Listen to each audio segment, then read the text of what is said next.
नमस्कार दोस्तों, मैं अभिषेक कुमार सिंह आप सभी का स्वागत करता हूं मेरे YouTube चैनल पे। जैसे कि आप लोग देख रहे हैं कि मैं आज बात करूंगा अपने प्रदेश, अपने गांव, अपने शहर की। ठीक है, तो मैं जिस स्टेट से आता हूं, स्टेट का नाम है बिहार, और जिस जगह की बात करने वाला हूं वो जगह है हमारे शिवहर, और जिस मुद्दे पर बात करने वाला हूँ वो है हमारा चुनाव। आते आते किस प्रकार से जो नेता लोग होते हैं वो किस प्रकार से अपनी चालें अपनी साइज से स्टार्ट कर देते हैं, उसके बारे में आज हम बात करेंगे।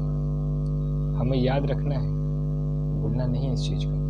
अभी आप मेरी बात पर ध्यान सुनिएगा, सारी बातें आपको लोगों को बताऊँगा। अभी 2024 में लोकसभा का चुनाव है। हमारे शिवहर कॉन्स्टिट्यूएंसी से 15 साल से श्रीमती रामा देवी जी विजयी होते आई। 15 वर्ष ठीक है, जीती है। आज तक का कोई भी ऐसा एक काम बता दीजिए जिनसे हम युवा प्रसन्न हो, उनको खुश हो वोट देने के लिए। आज तक कोई भी ऐसा काम नहीं हुआ जिससे हम युवा भी खुश हों, हमारे बुजुर्ग लोग भी खुश हों, हमारे माता पिता भी खुश हों। कोई ऐसा कार्य उन्होंने नहीं किया अपने 15 वर्ष में। चाहे शिवहर को एक नामी उसके कॉन्स्टिट्यूएंसी के रूप में बना दिया, कोई ऐसा भी काम नहीं किया है जिससे शिवहर को हर लोग जाने।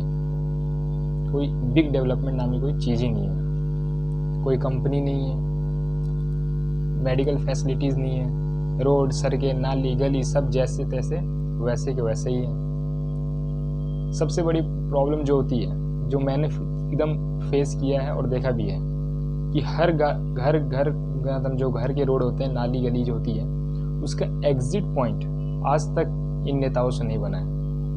कि ड्रेनेज सिस्टम, एक प्रॉपर ड्रेनेज सिस्टम आज तक नहीं दे पाए हैं ये, कि पानी का निकास कहाँ होना चाहिए, नाली का प्रॉपर सिस्टम आज है ही नहीं। अब आने वाले फ्यूचर में सबसे बड़ी जो हमारे शिवहर को अफेक्ट करने वाली चीज़ है वो होगा हमारा गार्बेज। जी हाँ, जो कूड़ा होता है, वेस्ट, वो आज के आने वाले टाइम में बहुत हम लोग को अफेक्ट करने वाला है। क्योंकि मैं देखता था कि पहले जितना कूड़ा नहीं होता था, अब आज के टाइम में बहुत ज़्यादा गार्बेज बढ़ गया है। तो उस गार्बेज को मैनेजमेंट करने के लिए भी इनके पास अभी कोई चीज़ साधन नहीं है, इसके लिए कुछ प्रोग्रेस किया ही नहीं है। ये कूड़ा के ढेर बना ही जा रहे हैं, और वो आने वाले टाइम में देखना ढेर के ढेर बनता चला जाएगा। सेकंड चीज़ तो ये हो गया। थर्ड चीज़ बात कर लेते हैं अपने एजुकेशन सिस्टम की, अपने शिवहर की। जितने भी कॉन्स्टिट्यूएंसी के अंदर जितने भी गांव पंचायत आते हैं, उन सब में शिक्षा की आप लोग स्तर जानते ही है, वो बोलने की जरूरत नहीं है। आप सब जानते हैं कि हमारी शिक्षा स्तर कितना बढ़िया है। सही बता रहा हूँ आप लोगों को, बहुत ही बढ़िया है, उत्तम है, एक नंबर का सिस्टम है। अपने विधायक जी से ही पूछिएगा, चाहे अपने सांसद जी से ही पूछिएगा, आपको बताएंगे कितना बढ़िया सिस्टम है।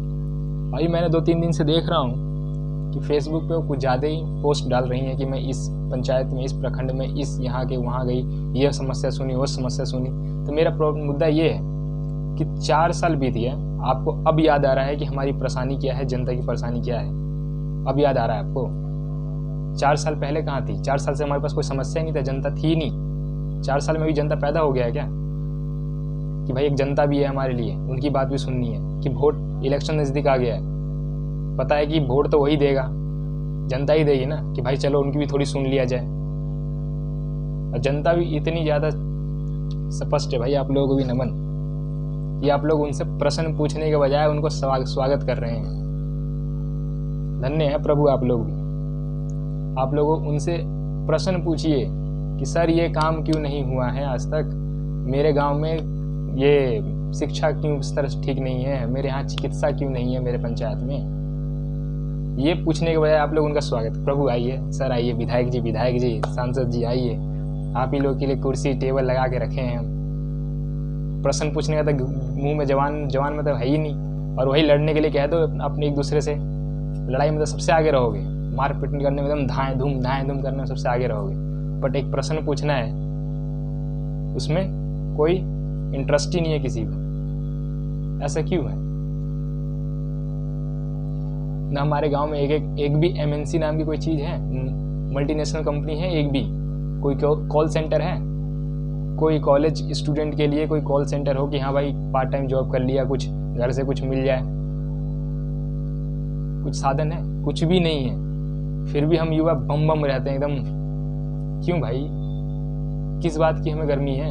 हम इतने तकलीफ में हैं, हमें गर्मी किस बात की है? हमारे प्रॉब्लम इतने आसपास हैं, उसे सॉल्व कौन करेगा? किससे कौन पूछेगा इसके प्रश्न का जवाब? हम युवा ही ना।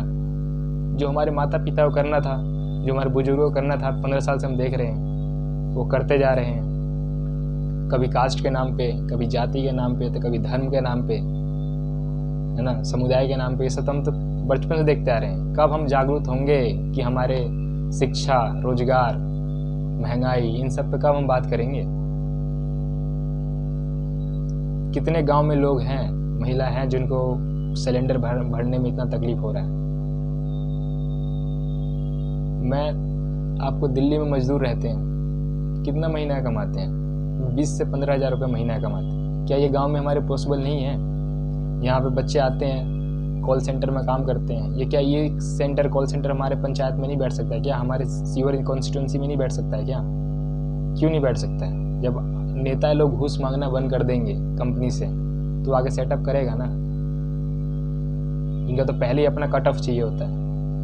और ये लोग, आप लोग कोई पूछेंगे नहीं कि हमारे यहाँ ये सब चीज़ें है क्यों नहीं। जब 20,000 रुपये के लिए हम इतना किलोमीटर दूर आके दिल्ली में, मुंबई में जाके कमा रहे हैं 20,000 रुपये के लिए महीना, तो ये क्या चीज़ हमारे गांव में नहीं हो सकता है? हो सकता है ना। पूछेगा कौन ये सब चीज़ें? आप लोग तो लगे पड़े हैं, सांसद जी आ गए हैं, महोदय जी आए हैं। ये पूछना चाहिए कि सर अब 4 साल से कहाँ थे? आज क्यों याद आ रहा है कि हमें परेशानी भी है? अब परेशानी है तो 6 महीने में दूर कर देंगे अपनी परेशानी को। अभी क्यों याद आ रहा है परेशानी? न एक भी मेडिकल फैसिलिटी बढ़िया है। मैं एक चीज़ और देख रहा था कि हमारे यहाँ के विधायक जो है, वो ढाका के विधायक जो है, कि वो उसमें श्राद्ध कार्यक्रम में बड़े भाग चढ़ के हिस्सा लेते हैं। ठीक है, अच्छी बात है, जाना चाहिए, किसी के दुख में साथ देना चाहिए। बट मेरा प्रश्न उनसे इतना है कि क्या आप चिकित्सा व्यवस्था के लिए आप बात नहीं कर सकते थे उनसे? क्या प्रश्न नहीं पूछ सकते थे कि भाई इनकी तबीयत खराब है, इनकी प्रॉब्लम क्या थी, इशू क्या थी, किसकी वजह से डेथ हुआ, क्या प्रॉब्लम था? पूछते ना कि हम मेडिकल फैसिलिटी नहीं मिली, क्या नहीं था, क्या इंफ्रास्ट्रक्चर, क्या दिक्कत थी? कभी ये सब प्रश्न पूछा नेताजी, आपकी वजह से ये हुआ, नली नहीं है, गाली नहीं है, रोड नहीं है, क्या है? हम क्यों इतना किसी को देखते एकदम बम बम चढ़ा लेते हैं? भाई हमारे लिए वो सर्वेंट है, उनको हमने चुना है, वो हमारे कार्य के लिए है। हमें उनसे प्रश्न पूछना होगा। हम अगर प्रश्न नहीं पूछेंगे ना, तो हमें कभी जवाब देने वाले भी नहीं है। वो अपने महल पे महल ठोकते चले जाएंगे और गरीब हम गरीब होते चले जाएंगे। समझ गए ना? तो उठिए, आप लोग जागिए, और जब भी वो आपको दिखे तो आप उनका स्वागत से पहले प्रश्न से स्वागत कीजिए। स्वागत प्रश्न पूछ के स्वागत कीजिए कि 4 साल से आप कहाँ थे, आपकी क्या क्या विशेष कार्य हैं वो हमें बताइए। शिलान्यास तो बाद में हो सकता है, पहले बनवा तो दीजिए, पहले बनवाना जरूरी है। शिलान्यास बाद में भी हो सकता है, पूजा पाठ जो भी हो वो बाद में भी हो सकता है, पहले उसका निर्माण जरूरी है किसी भी चीज़ का। समझे कि नहीं? शिलान्यास करवा दिया